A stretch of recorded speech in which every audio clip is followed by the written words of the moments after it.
Hello folks, I don't know if you can hear me. This is John Bengal.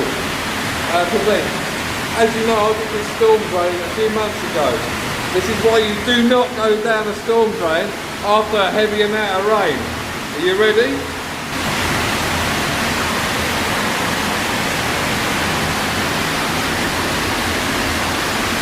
You can see, this is what's coming out of it.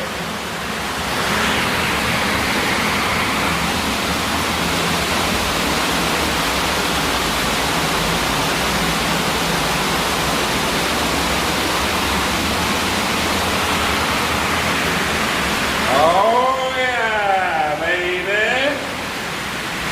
Woo!